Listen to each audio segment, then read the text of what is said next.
Michael Jackson's Thriller was released on this day 41 years ago in 1983, and it became the highest selling album of all time worldwide. Welcome back to the Voiceovers Podcast. I'm 24K Logan. Can't run a glow on mine. Thriller turns 41 today, bro. Now, obviously, we weren't alive when this album came out, but we grew up as huge Michael Jackson fans. Every kid did. Yeah. Every kid had a Michael Jackson thing. And Michael Jackson is already such a iconic figure. He is the most iconic figure in the history of entertainment. The greatest entertainer of all time. I'll say that any day, every day. And this album being the highest selling album of all time worldwide just added on to, that legacy. Mm-hmm. What does the Thriller album mean to you as a huge pop artist? As a huge pop fan, what does Thriller mean it's to pop? you? Okay, so, it paved the way for a lot of things, and when a lot of people think 80s albums, a lot of people think, rock or any 80s album, you can name anyone, but Thriller would pop up in the conversation. I'm fairly certain it would, and I think that would be the most talked album. Yeah, and this was the biggest album of his solo career and his first #1 album of his solo career. Off the Wall didn't go #1, I don't think, but it was pretty big for his time, so, And it amped him up as he was already a beloved artist because of his childhood, like you mentioned, the Off the Wall era. But the Thriller era took him into another echelon of pop star. This is really when he became the king of pop, I would say. And he gained more worldwide recognition for it. It just put him in another dimension. And I'm gonna just read off these stats, and you tell me what you think about these stats. It won 8 Grammys.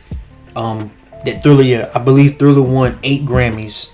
Highest selling of all time with 70 million copies worldwide. Sold 32 million copies by the end of 1983, becoming the highest selling pop album of all time. 33 times platinum in the United States. Just going off of those stats, how does that sound? I think what is the craziest to me is the fact that it was the best-selling album for 2 years straight, 1983 and 1984. So when it comes down to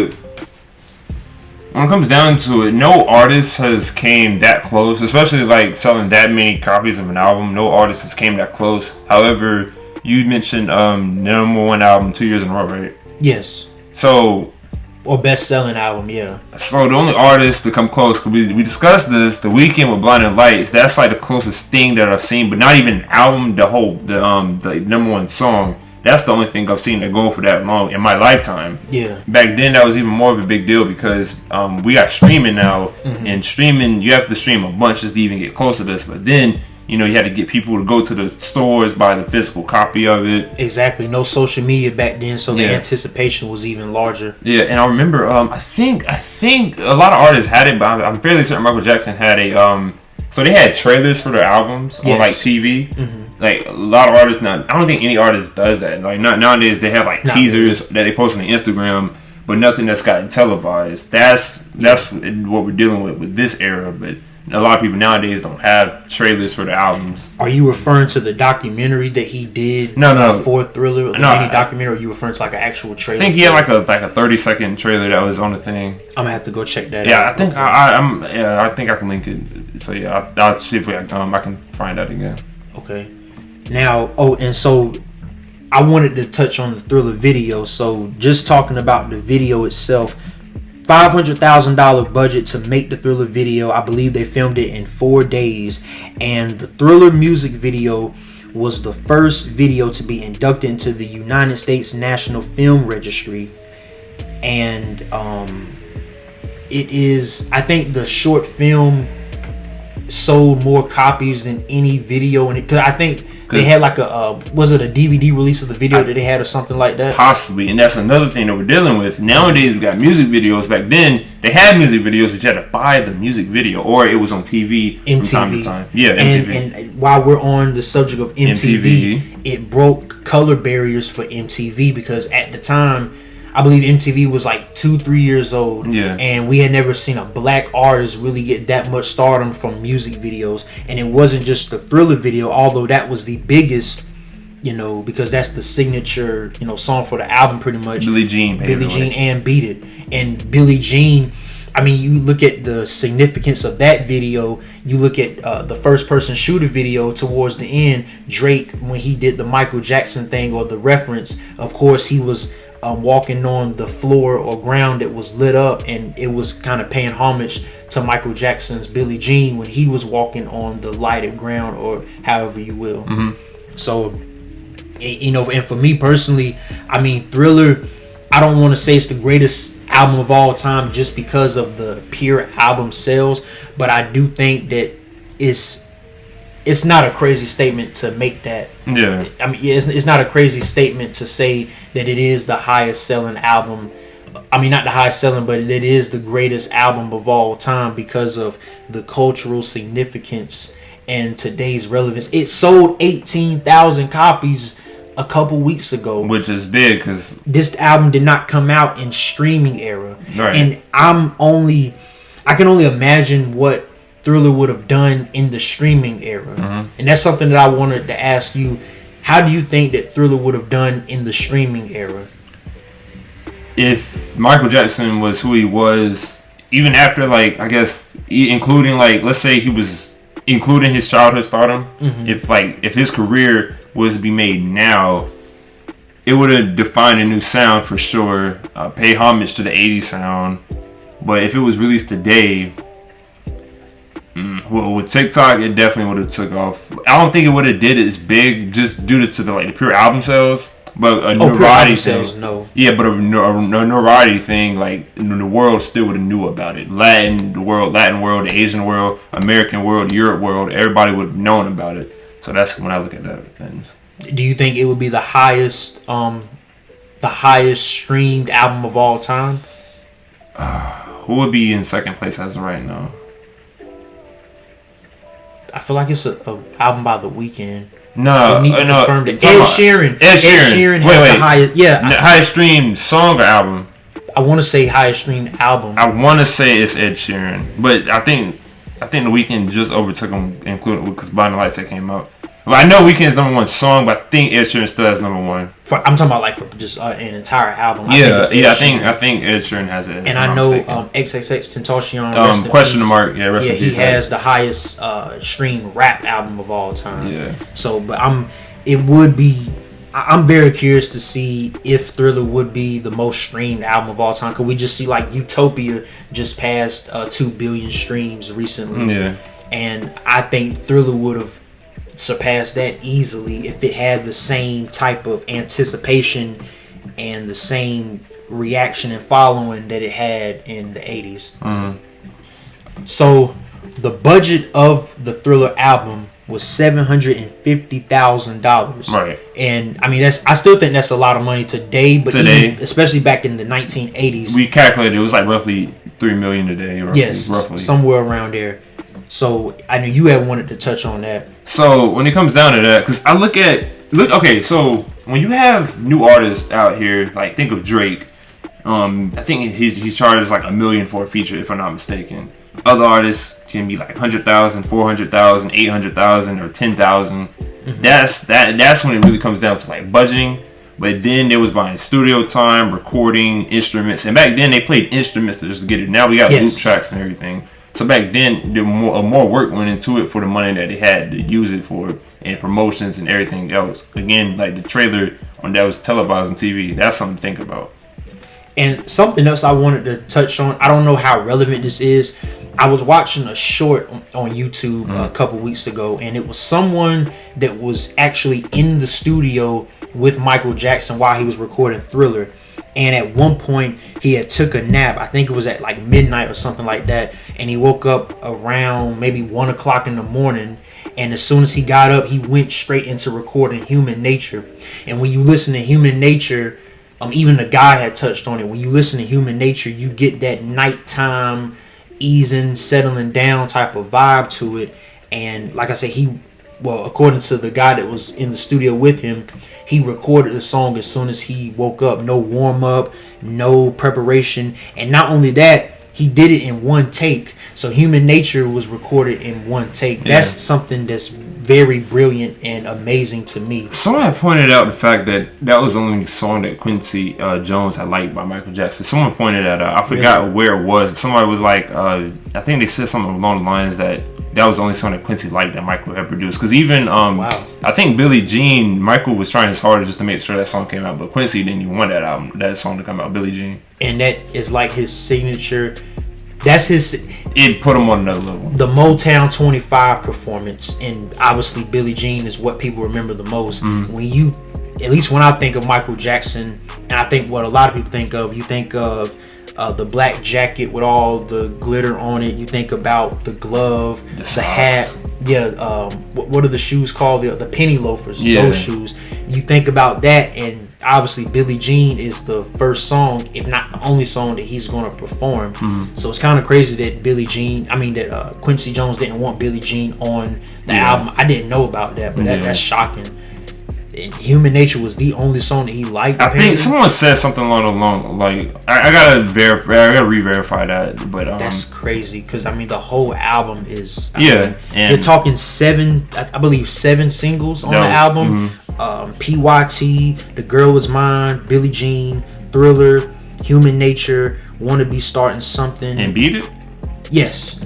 Yeah. So one of the last things I want to get into, when you hear these songs. And this is like how we still got two different eras. We got today's era and then. I feel like a lot of artists then cared more about their music. And even though all these songs sound amazing, he had messages behind all of them. Like Want to Be Starting Something. He had something along the lines of, if you can't feed the baby, then don't have the baby. I always, as a kid, I didn't pay attention to that, but as I got older and being an adult now, I'm like, if you can't feed a baby, then don't make the baby.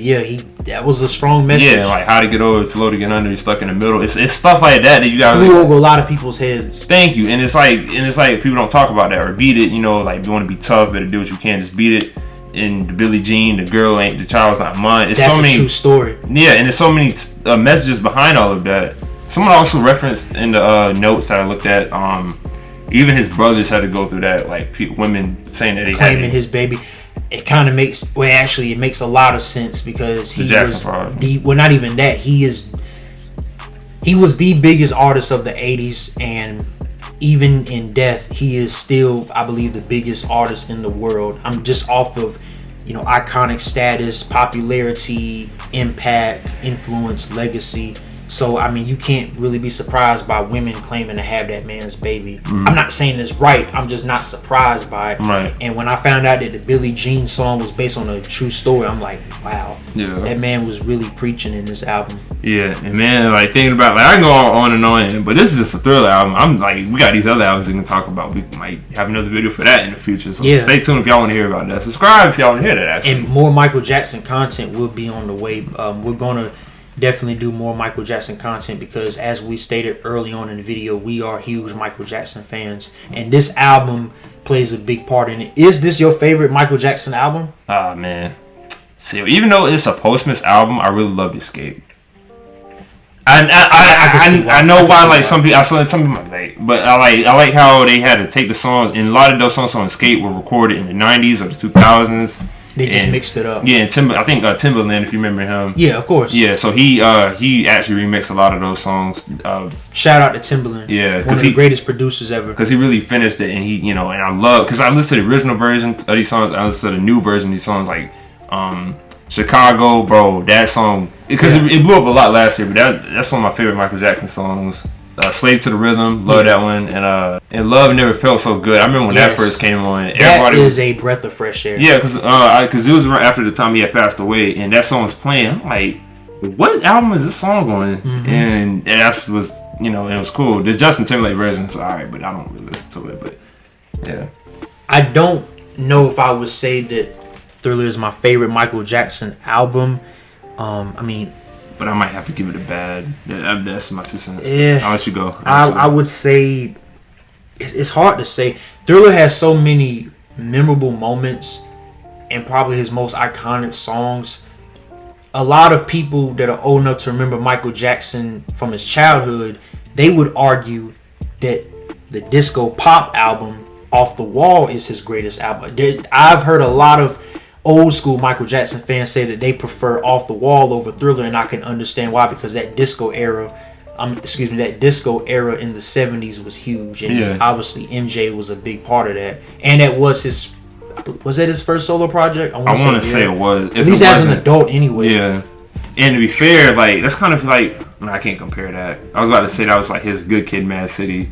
I don't know how to say it. Oh God, I kind of see where you're going with that. Like when it's like his first big album that, but because it released in 1979, so it was cool because it was the end of the 70s decade, but it still felt 70s, and Thriller felt 80s, and you can tell. So yes, and there's another thing about Michael Jackson. Like, I don't think we talk about it enough. The man was able to drop a quality album in every single decade that he was alive, from the 70s, from his childhood. Well, from his childhood in the 60s, all the way up until his last and final album that came out in 2001, Invincible. Mm-hmm. He was able to drop a quality album in every single decade, and I would say, in terms of the numbers, he might not have been the biggest artist in every decade, but in terms of how he stayed relevant and the fact that, like I said, he could drop a quality album every single decade, I think Michael is really the only artist that we can say not only stayed relevant for 40 consecutive years and is still going, but he was able to drop a full quality studio album in each of those decades. I can't really think of nobody off the top of my head that has done that. Yeah, we have yet to see it, because we still have a lot of artists that are still doing the thing, but who knows if they're going to still go for another few decades, because, a lot of artists think of like, okay, I've done what I did, I want to retire now, because this music thing is stressful, so I understand how they, Yeah.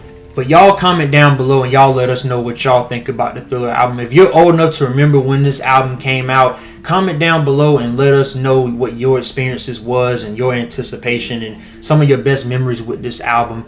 We love this album. As we stated, we're huge Michael Jackson fans, and this album plays a big part in that. And, like we said, it is the highest selling album of all time worldwide. And that record, I'm not even gonna say I don't think. You can't. It really won't be. You can't beat that. I mean, physical media is essentially dead now in terms of, record sales. I don't see how you can eclipse Thriller. They bringing the vinyls back. That's cool, but I don't know if they're gonna bring the CDs back. But that's. I don't really see them doing that unless they want to, have a nostalgic run. But, and that's the only reason why people buy those things. But comment down below what y'all think about the Thriller album. It's one of the greatest albums of all time. But y'all comment down below what y'all think about the Thriller album. If you're old enough to remember when this album came out, let us know down in the comments what is your best memories with this album and what was your thoughts and anticipations going into it. More content is on the way as usual, including more Michael Jackson content, because we love Michael Jackson. We are huge fans of him, and the Thriller album plays a very big part in that.